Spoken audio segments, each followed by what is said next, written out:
Hello everyone, welcome for this new episode of the ESO News. We are the 12th September 2015 and I'm wearing my beautiful Deltia shirt. Okay, so I'm sorry for the delay. I know that I should have done this video like last week, just after PAX West. That's what I intended to do, but then real life happened, Legion happened, all that kind of stuff, so I apologize for this. Today we're going to speak about PAX West and Gamescom, or at least the information that has been shared there. Mostly it concerns Tamriel, but not only. So let's go! So Gamescom and PAX West happened and the developers have shared plenty of information and very interesting panel about how to develop a game, etc. But the most important piece of information is of course about Tamriel. And for those that do not know yet what is Tamriel, it is basically update 12 and it will come very soon.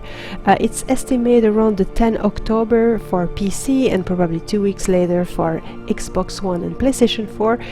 Those dates are not official yet, this is just rumor, but it's around the corner. It's already on PTS and you can have a look if you want. According to the people that are playing on PTS at the moment, like Deltia, the Elder Scrolls Online is a completely different experience with Tamriel. So, specifically, what it is, we remove the level and the alliance division between players.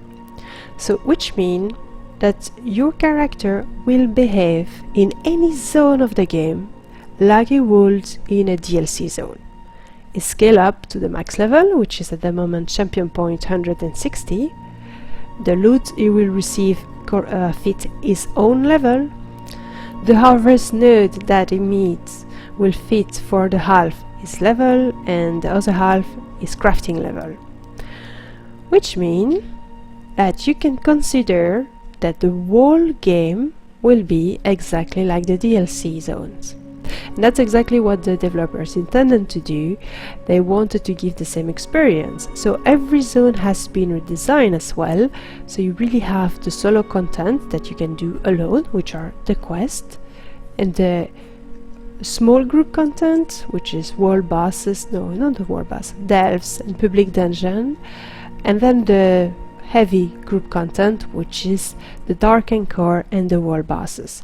So everything has been redesigned to offer this kind of experience because it was extremely successful during the DLC, and it's also a feature that players have been asked for a very long time. I was asking this since the beta, so I'm very happy it happened finally. In addition of redesigning the zone, the itemization of the game is completely changed to offer a reason for players to go in each zone. So each zone will have 3 armor sets, and you are sure to find this 3 armor set in that specific zone by doing content. It may be quest, it may be delves, it may be world bosses, dark and core, or maybe treasure chest, whatever.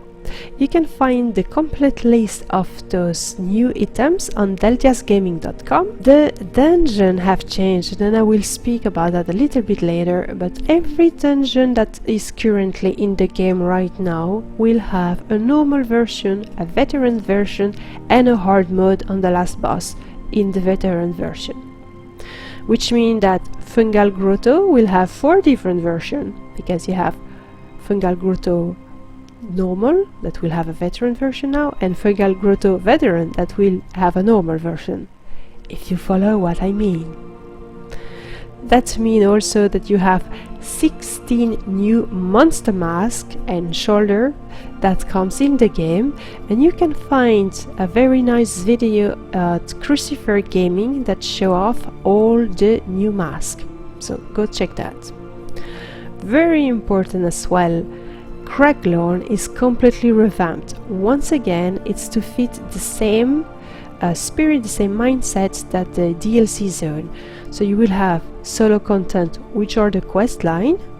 you will have small group content, which are the delves, and big group content, which are the events and, you know, those sort of world bosses that you have in Craglorn. So you really have always this same structure, because it's the structure that works so well. We have seen the success it has in Orsinium and in the other DLC after that. Now the guild are also giving you daily quests, and by the guilds I mean the fighter guilds, the mage guild and the undaunted guilds. Those dailies are not related to the dungeon quests, so the undaunted dailies will send you in delves. There will also be duels introduced in this update, and I will speak about that more in detail later. And of course you have new achievements with associated dice.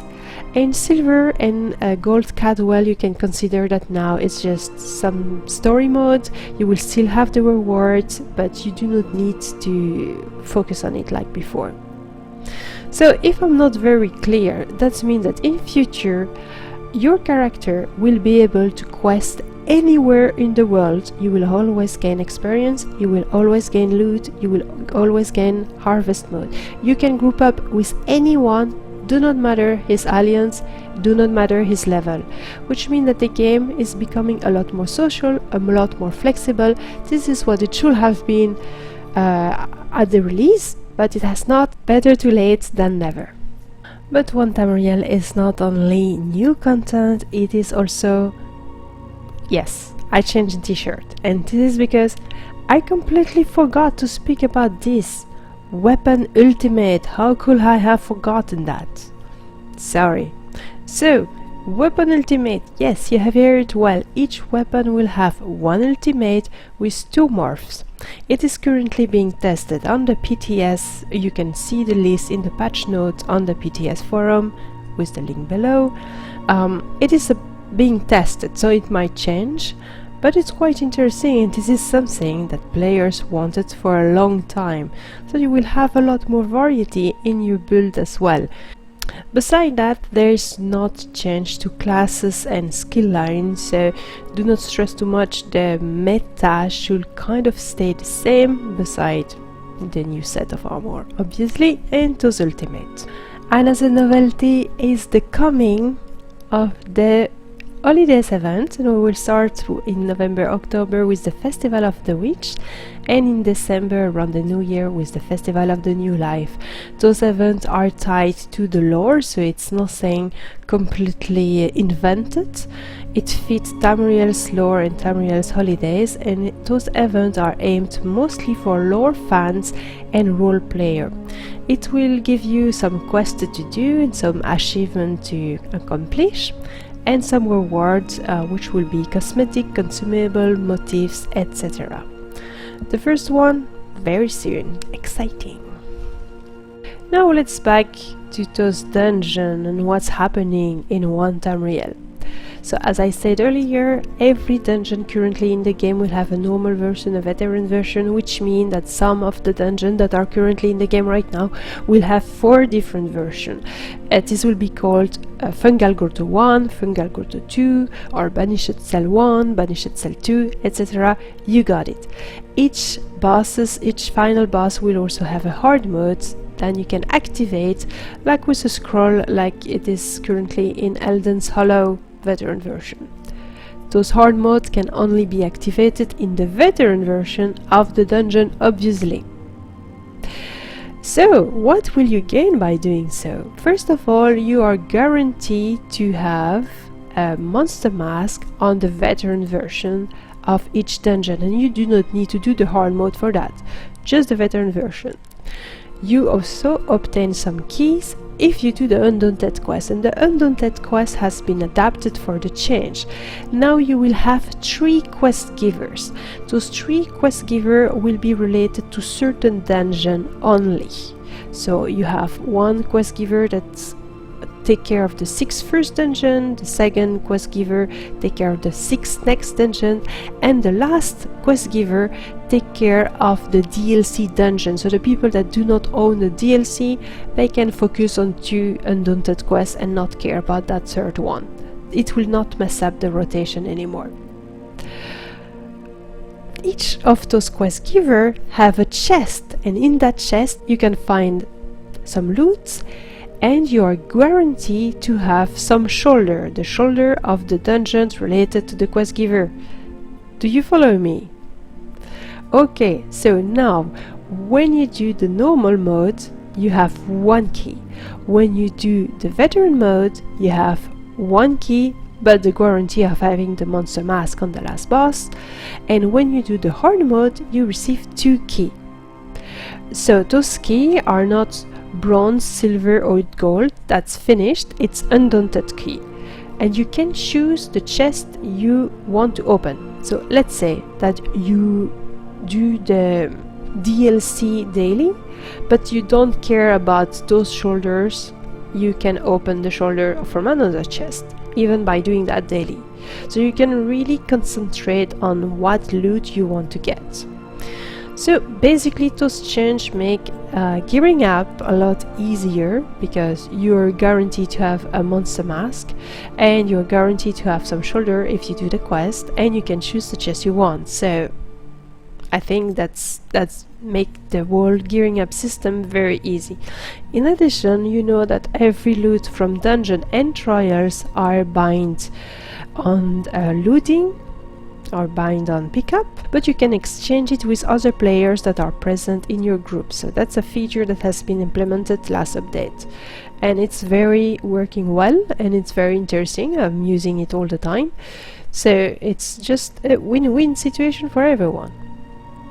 So to be clear, because some person are asking why all the loot on the dungeon are bind on pickup, first is to not have those items being sold in the store, because the developers want the players to do the content to earn the reward, which makes sense.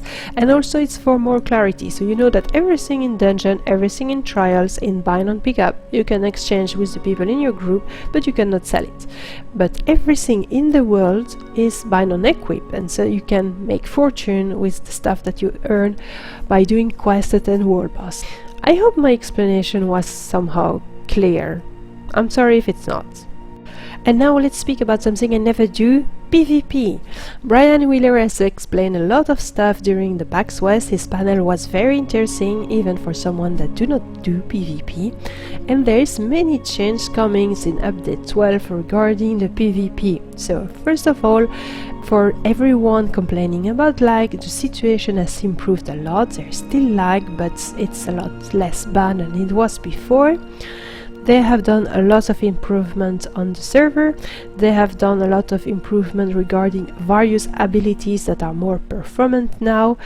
The server performance overall has been improved by a factor of 5 times.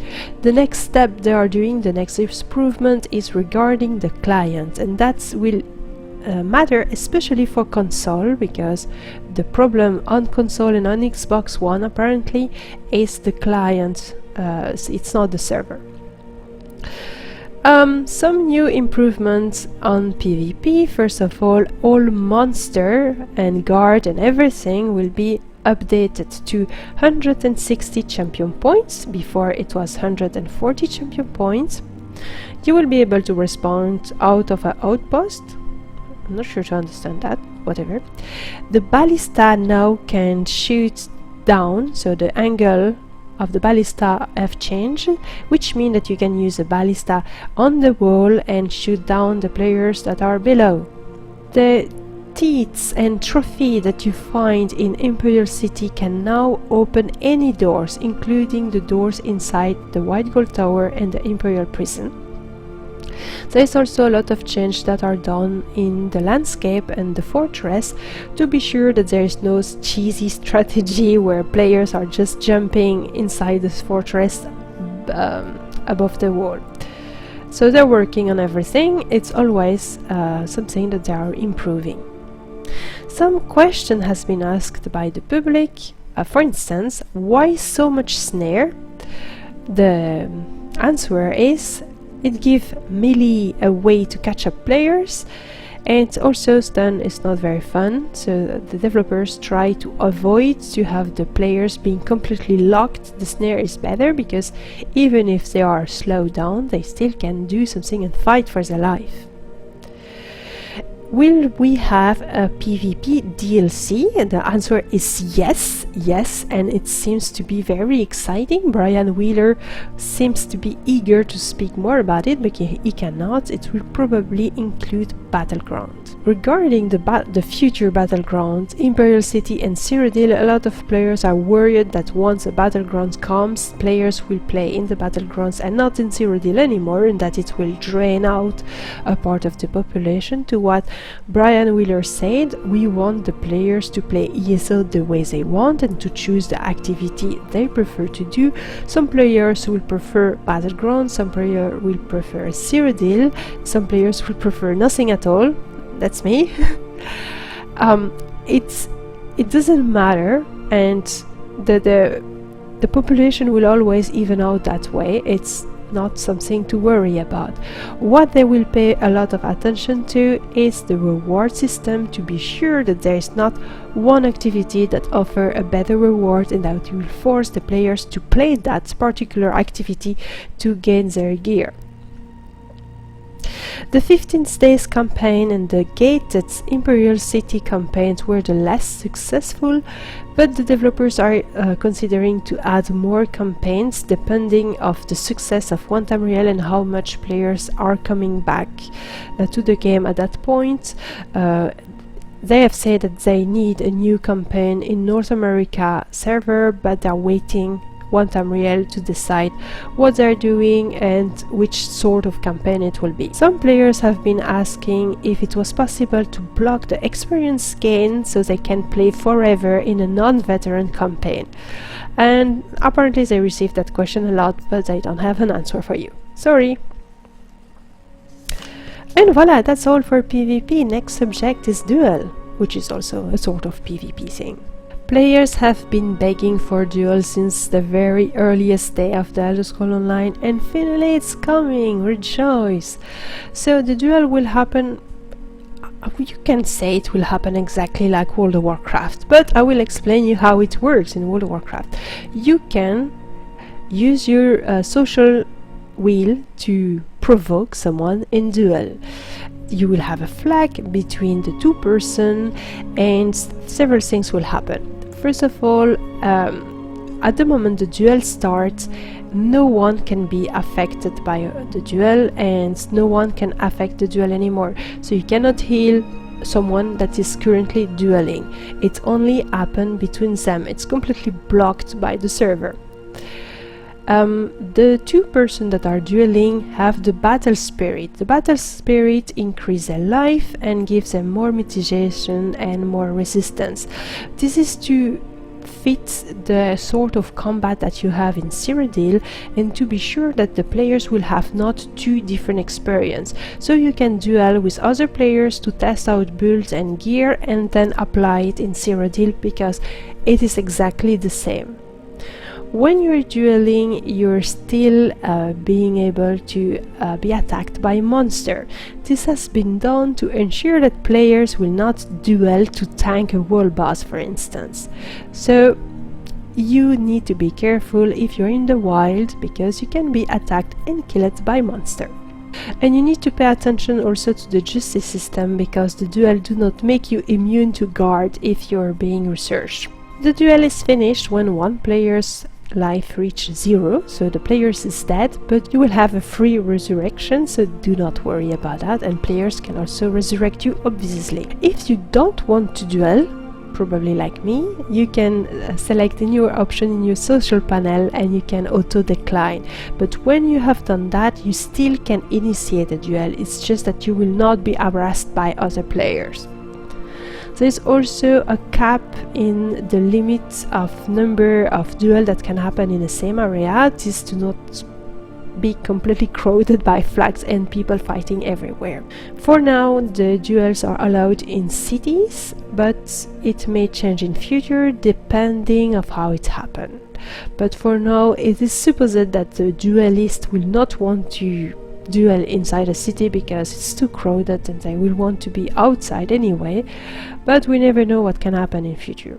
You can obviously not duel in Cyrodiil. That's absolutely impossible, even not in your first area, which is just your alliance area. So in Cyrodiil and in Imperial City, no duel are possible. There is also no time limit to the duel, and this to allow players to enjoy themselves and enjoy the dueling as they want. So if you have two Templar healer dueling, it can take several days, and that's fine. For now, also the ultimate and the resource are left as they are, so it's up to the players to communicate, to say if they agree to have a 0 ultimate before to start the duel, or if they don't care, or if they want to use only weapon skill or whatever. So the developers didn't want to put too much limit to the duel system, because it's something for fun, it's something to enjoy yourself, to test out stuff. It is not anything competitive. So there will be never any leaderboard for duel, because this can completely be cheated anyway. So duels are just done for fun. You will also have 3 achievements associated, which is win 1 duel, 10 duel or 100 duel, and that's it. And you have no reward, nothing, it's just for fun. Let's speak about loot boxes. Loot boxes are coming with 1 Tamriel and update 12, and it has created controversy in the community. What is a loot box? Well, for 400 crowns you will have the possibility to purchase a box, and inside the box you do not know what you have. You are guaranteed to have some consumable for the same value than 400 crowns, so you are not losing your money ever. No problem. But you also have a chance to get an item from the crown store, or an item that has been retired from the crown store, like one of those limited time items that are gone forever. You have a chance to get them, and you have a very rare chance to get one of those exclusive loot box items that are specially made for the loot box and that no one else can have. So that's the basic. If you have something that you had already in your collection, you will receive some crown gem instead, but you cannot choose to sell an item you don't like for crown gem, so you do not have the choice, it's automatic.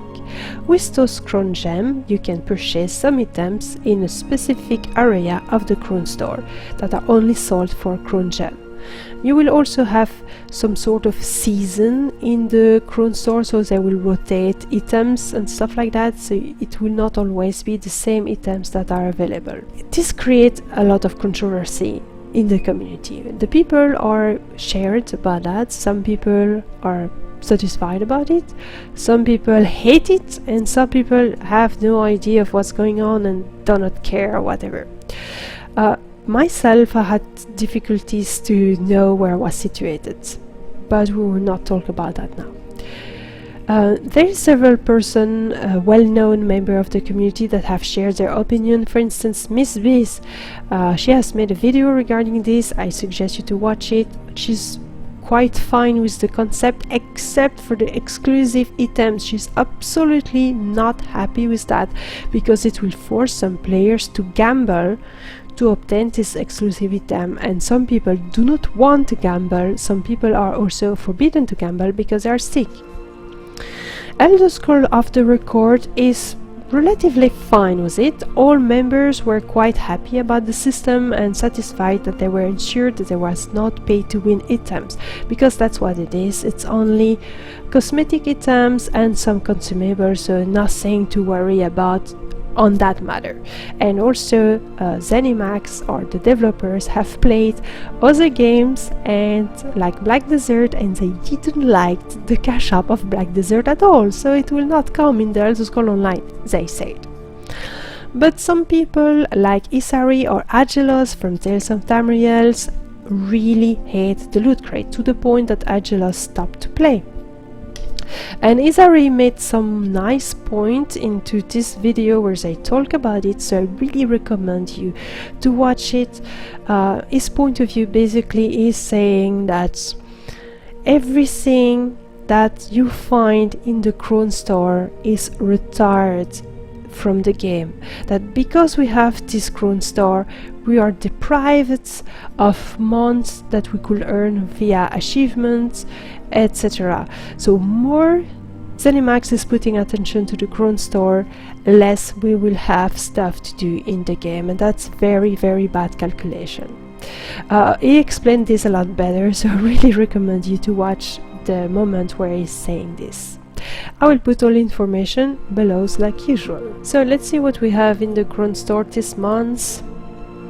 We will start with some costume, the Sirat Gentry stone gown that you can find starting the 15th September, so it's very soon. The Sirat Patrician formal gown, same. Crafting material, or no, crafting. The Malakat cult motifs and the Zenimax cults are already in the crown store at this day. Guild and Glory, the 4 DLC mega pack cost 5,500 crowns and it's available already in the crown store. You also have a limited time mount, the Kagoti mount. It will be sold between the 22 September and the 26 September, and if you want to see what the Kagoti mount looks like, you can check the videos on Christopher Gaming. He has made a video about it. I didn't, bad me. As pets you will have the Sepp Adder and the Infernal Sepp Adder, the Pocket Mammoth, and some new style for your character, the Dragon Flying Wing lashes, so that's new eyelash with a little bit of blue makeup on the upper thingy, whatever, and the Long Patriarch Bird. A lot of people are waiting for that one. Some new hairstyle, the Heroic Poet, which is the Quen haircut, and long elven braid for Khajiit, short spiked crest for Argonian. Also, the Drunk Personality will be sold on September 15, and it's not a limited edition. I'm amazed. I was sure that it will be a limited edition. That one I'm going to get. Well, that's about it for the crown store. And for the shoutout of the week, I allow myself to shout out the event I'm organizing on European Mega Server on PC. It is every Monday starting at 21 Central Europe time, or 9 PM Central Europe time, which is 8 PM in UK. And it is a trial event. It's open to anyone in the community. It is not a min-maxing, no experience required. You have the rules set up on anouk.com and on the official forum. You will have the information below like usual. So if you're interested to participate regularly to some trials event, do not hesitate to join. There is space for everyone almost, because there are some people that doesn't come every week, so you're very welcome if you're interested. Voila, that's all for today. I hope you enjoyed this video and you find it useful. If you want to support my work, if you like what I'm doing, the best way to support me is to share the hell out of those videos. Share it on Twitter, on your guild forum, on your social media, Facebook, wherever you want. You can even suggest them to ESO, to Zenimax, to tweet them back. So if you want to help me, that's the best way to do. Thank you so much for your company. Thank you to watch me. Thank you for your comments. Thank you for your little likes and everything. That's really warm-hearting. So I wish you a great week and see you next time. Bye bye.